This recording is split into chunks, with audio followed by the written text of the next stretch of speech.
Welcome back, Dr. Nwodo. Please round up your thoughts on. Well, I'm saying that, the kind of education that my generation had, has prepared us to be a lot more productive.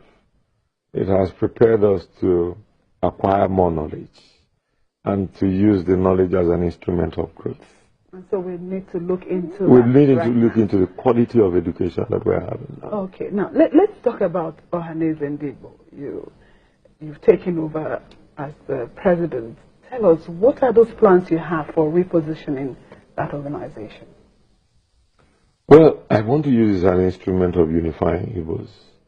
I want to use it as an instrument of orchestrating the Igbo position in the Nigerian experiment and putting it on the table of discussion. At no time since the end of the Civil War have we had the kind of ethnic tension that we have in Nigeria today. Talking for my people, they don't feel that they are part of this country. In the Southeast, where I come from, nobody from the Southeast is heading any of the security services in Nigeria. Not the Army, not the Air Force, not the Navy, not the police, not the customs, not the immigration, not the Nigerian Intelligence Agency, not the SSS, not the Road Safety Corps, not the Civil Defense. The impression of the average Igbo man is that you are not trusted enough to be put in a sensitive security situation. Full stop. Number two, since the end of the war till today, the Niger Bridge has remained in its delicate situation and has been reflected in every budget for a second Niger Bridge. Jonathan awarded it. The implementation was lethargic. General Buhari came to government and suspended the contract for a while and re-awarded it. We are still waiting to see whether it will ever work. I remember Jakande as Commissioner for Works, Federal Commissioner for Works, telling us it will soon be done. Just like Fashola told us the other day, in 17 months your road will be done. Nobody in the Southeast believes him. Because we've been told the same thing. And if you go to the books of the National Assembly, you do not see the funds that are likely to finish them within the declared space of time. Now, if you drive to the east, we are like a people, a conquered people. In every major town you come into the east, there is a military checkpoint. They call it Python dance. If they screened you for arms and ammunition, I will understand that is national security imperative. But they collect money from you. Between Enugu and Onitsha, there are 17 checkpoints that are enumerated on one trip. They are police checkpoints. Some are police and army combined. The commercial vehicle drivers drop the money on the ground. They do not care whether the Inspector General of Police is coming in an oncoming vehicle or whether you are photographing it. It does not happen anywhere else in the Federation. I have been presidential candidate. I have traveled around Nigeria. I have not seen it anywhere. And nobody cares. I said it before at 82 Division. I was arrested. I have said it at every public forum that I have opportunity to do so. Why are we being treated like a defeated people? Is that why some of the youths are still talking about the indigenous people, the half-red? Who wouldn't if you were in their shoes? I did so when we went to war in Biafra. The pogrom unleashed on our people was a catalyst for war. And no civilization murders people in a way to solve political problems. Now, but look right now.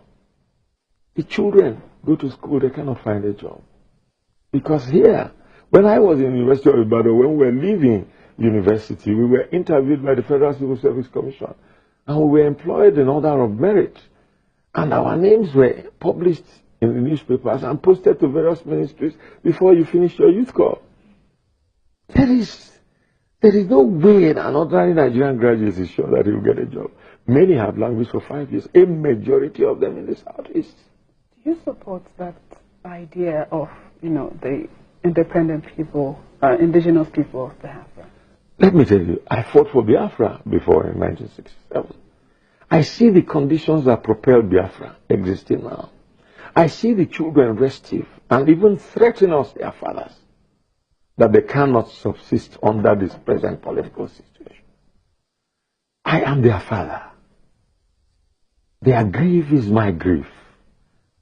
Their struggle is my struggle. Even though I do not agree that it is necessary to waste Igbo lives now, I believe that Nigeria can be restructured in such a manner that every part of Nigeria can develop on its own momentum. I was going to ask with you, a reasonable sense of fiscal independence.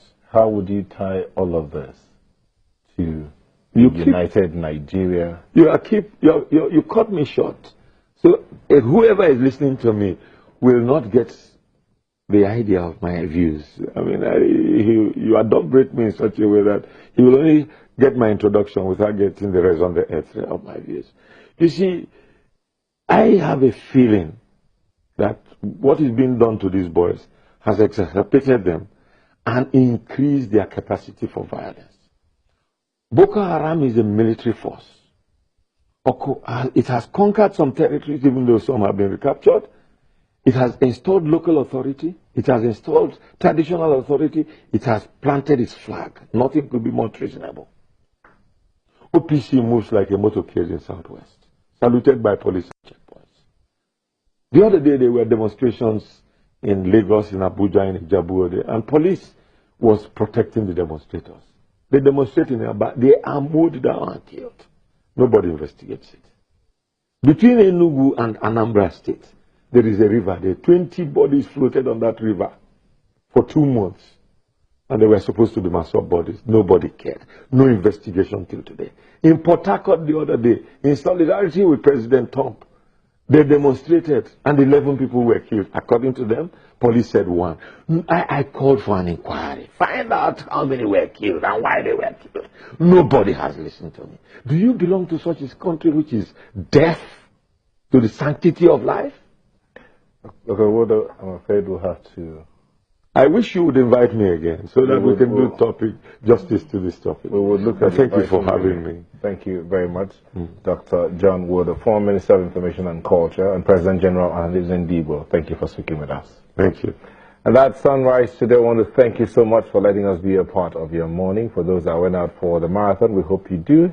You had a good time. And thank you. I'm Neo Taibe. And I am Yomi Otaibe. Bye.